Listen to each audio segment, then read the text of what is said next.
NEET 2025 result വന്ന സാഹചര്യത്തിൽ കുറേ കുട്ടികൾ വിളിക്കുന്നുണ്ടായിരുന്നു. നമ്മുടെ ഇൻ്റഗ്രേറ്റഡ് സ്കൂളിൽ പഠിച്ച കുട്ടികളും നേരത്തെ റിപ്പീറ്റ് ചെയ്ത കുട്ടികളും അതുപോലെ കുറേ രക്ഷിതാക്കൾ നീറ്റിൻ്റെ ടഫ്നെസ്സുമായി ബന്ധപ്പെട്ട് കഴിഞ്ഞ പ്രാവശ്യത്തേതിനേക്കാളും കുറേ അധികം കട്ട് ഓഫ് കുറയാനുള്ള ചാൻസിനെ കുറിച്ചൊക്കെ നീറ്റ് എക്സ്പേർട്സ് സംസാരിക്കുന്നുണ്ടായിരുന്നു.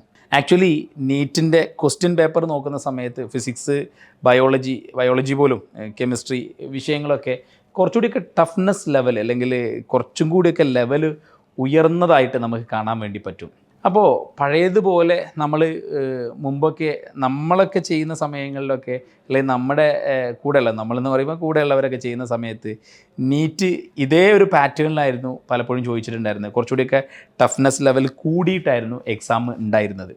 എന്നാൽ ഈ ഇടക്കാലത്ത് അത് കുറച്ചും കൂടിയൊക്കെ ടെക്സ്റ്റ് ബുക്ക് ഓറിയൻറ്റഡ് അല്ലെങ്കിൽ സ്റ്റേറ്റ്മെൻറ്റ് ലെവൽ ക്വസ്റ്റ്യൻസും കുറച്ചുകൂടി ഈസി കിട്ടുന്ന രീതിയിലേക്ക് മാറിയിട്ടുണ്ടായിരുന്നു. ഇതാ വീണ്ടും പഴയ ലെവലിലേക്ക് 200 ക്വസ്റ്റ്യൻസ് എന്നുള്ളിടത്ത് 150 ആക്കുകയും തുടർന്ന് ക്രമീകരണങ്ങളൊക്കെ പഴയതുപോലെ ആക്കുകയും ചെയ്തൊരു സാഹചര്യത്തിൽ ക്വസ്റ്റ്യൻ്റെ ടഫ്നെസ് ലെവലും അങ്ങോട്ടേക്ക് തന്നെ വന്നിരിക്കുന്നു. ഇവിടെ ഞാൻ പറയാൻ ആഗ്രഹിക്കുന്ന കാര്യം എന്താണെന്ന് വെച്ചിട്ടുണ്ടെങ്കിൽ, സാധാരണ സ്കൂളിൽ ഇൻ്റഗ്രേറ്റഡ് സ്കൂളിൽ എങ്ങനെയാണ് ഈ നീറ്റിന് പുതിയ മോഡേൺ അല്ലെങ്കിൽ പുതിയ ലെവലിലുള്ള ഒരു ക്വസ്റ്റ്യൻ പേപ്പറിന് അകത്ത് ഇൻ്റഗ്രേറ്റഡ് സ്കൂളിൻ്റെ പ്രസക്തി എന്താണെന്ന് ചോദിച്ചിട്ടുണ്ടെങ്കിൽ, സാധാരണ സ്കൂളിലൊക്കെ പഠിച്ച് കുറച്ചും കൂടിയും അത്ര സീരിയസ്നെസ്സോട് കൂടി അല്ലാണ്ട് പഠിച്ചു വരികയും ശേഷം റിപ്പീറ്റിലേക്ക് ഒരു 10 മാസമോ 11 മാസമോ അല്ലെങ്കിൽ 12 മാസമോ എടുക്കുകയും ചെയ്യുന്നൊരു കുട്ടിയെ സംബന്ധിച്ചിടത്തോളം ക്രാക്ക് ചെയ്യാൻ പറ്റാത്ത ലെവലിലേക്ക് പോകുന്നുണ്ടോ എന്നൊരു ചോദ്യം ഞാൻ നിങ്ങളുടെ മുന്നിലേക്ക് വെക്കുകയാണ്. കാര്യം നേരത്തെ +1 +2 പഠിക്കുകയും അത്ര ഗൗരവകരമല്ലാതെ പഠിക്കുകയും കുറച്ചൊക്കെ ആർട്സും സ്പോർട്സും കുറച്ചൊരു അടിപൊളിയായിട്ട് ക്യാമ്പസ് ജീവിതം നയിക്കുകയും പിന്നീട് ഇങ്ങനൊരു റിപ്പീറ്റ് ചെയ്യാൻ വേണ്ടി വരുന്ന സമയത്ത് കുറേ അധികം പെടാപ്പാട് വരുന്നൊരു അവസ്ഥ വരാൻ ചാൻസ് ഉണ്ട് എന്നുള്ളതാണ് ഞാൻ ഗസ് ചെയ്യുന്നത്.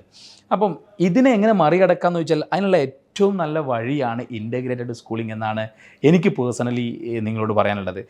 ഇൻ്റഗ്രേറ്റഡ് സ്കൂളിങ്ങിൽ വരുന്ന സമയത്ത് 10ാം ക്ലാസ് കഴിഞ്ഞ് +1 +2 2 വർഷം അവർ നമ്മുടെ ഇൻ്റഗ്രേറ്റഡ് സ്കൂളിൽ ചേർന്ന് പഠിക്കാൻ തയ്യാറാകുന്ന സമയത്ത് അവർക്ക് ഈ മാത്തമെറ്റിക്കൽ റീസണിങ് അല്ലെങ്കിൽ ഇങ്ങനെയുള്ള കുറേ അധികം കാര്യങ്ങൾ ഈ 2 വർഷം കുറച്ചുകൂടി സീരിയസ് ആയിട്ട് തന്നെ എൻട്രൻസിന് അപ്രോച്ച് ചെയ്യുന്ന സമയത്ത് ഈസി ആയിട്ട് കുറച്ചും കൂടി ഈസി ഇൻ ദ സെൻസ് ഒരു പൂ പറിക്കുന്ന ലാഘവത്തോടെ എന്നല്ല പറഞ്ഞത്, പ്രൊവൈഡഡ് ഈ കുട്ടി നന്നായി ഹാർഡ് വർക്ക് ചെയ്യാൻ ഈ 2 വർഷം തയ്യാറാവുകയാണെങ്കിൽ കൃത്യമായി മാർഗ്ഗനിർദ്ദേശം കൊടുക്കാൻ വേണ്ടിയിട്ട് പ്രൊഫഷണൽസ് കൂടെ ഉണ്ടെങ്കിൽ, നേരത്തെ ഈ എക്സാമിനെ ക്രാക്ക് ചെയ്ത ആളുകൾ, മെൻറ്റർഷിപ്പ്, ഡയറക്ടേഴ്സ് അങ്ങനെയൊക്കെ ഉണ്ടെങ്കിൽ കുറച്ചും കൂടിയൊക്കെ ഈസി ആയിട്ട് നീറ്റ് ക്രാക്ക് ചെയ്യാൻ വേണ്ടി പറ്റുമെന്നുള്ളത് തന്നെയാണ് എനിക്ക് തോന്നിയിട്ടുള്ളൊരു കാര്യം. അപ്പോൾ അതുകൊണ്ട് നീറ്റിന് വേണ്ടി പ്രിപ്പയർ ചെയ്യണം, അല്ലെങ്കിൽ 10ാം ക്ലാസ് കഴിഞ്ഞിട്ട് തന്നെ അല്ലെങ്കിൽ 8ലും 9ലൊക്കെ പഠിക്കുമ്പോൾ തന്നെ എൻ്റെ പ്രൊഫഷൻ, എൻ്റെ കരിയർ ഡോക്ടർ ആവുക എന്നുള്ളതാണ് അല്ലെങ്കിൽ MBBS ക്രാക്ക് ചെയ്യുക എന്നുള്ളതാണ് എങ്കിൽ നിങ്ങൾ ഒബ്വിയസ്ലി ചൂസ് ചെയ്യേണ്ടത് ഇൻ്റഗ്രേറ്റഡ് സ്കൂളാണ്.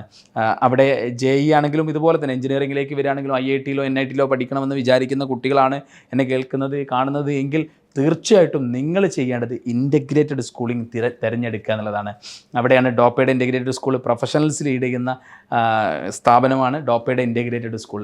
അപ്പോൾ ഇതുപോലെ വ്യത്യസ്തങ്ങളായ ഇൻ്റഗ്രേറ്റഡ് സ്കൂളുകൾ ഉണ്ട്. അവിടെ നിങ്ങൾക്ക് ഏറ്റവും നല്ലതായി തോന്നുന്ന, ഏറ്റവും നന്നായി ചെയ്യുന്ന ഒരു ഇൻ്റഗ്രേറ്റഡ് സ്കൂളിങ്ങിലേക്ക് നിങ്ങൾ എത്രയും പെട്ടെന്ന് തന്നെ അഡ്മിഷൻ എടുക്കുക എന്നുള്ളതാണ് അത്തരം കൂട്ടുകാരോട് പറയാനുള്ളത്. പഴയതുപോലെയുള്ള അല്ലെങ്കിൽ തൊട്ടുമുന്നേ 1-2 വർഷങ്ങളിൽ കണ്ട പോലുള്ള ഒരു പാറ്റേൺ പോലുമല്ല പുതിയ പാറ്റേൺ NTA കൊണ്ടുവന്നിട്ടുള്ളത്. അപ്പോൾ അതുകൊണ്ട് ഇതിൻ്റെ ഒരു ടഫ്നെസ് ലെവലും അല്ലെങ്കിൽ ഇതിൻ്റെ ദുഷ്കരതയും കൂടുന്ന സമയത്ത് നമ്മുടെ പ്രിപ്പറേഷനും അതിവേഗമാവുകയും അതിലേക്ക് ഏറ്റവും എളുപ്പ വഴി എത്താൻ വേണ്ടി പറ്റുക എന്നുള്ളത് വളരെ ഇമ്പോർട്ടൻ്റ് ആയിട്ടുള്ള കാര്യമാണ്.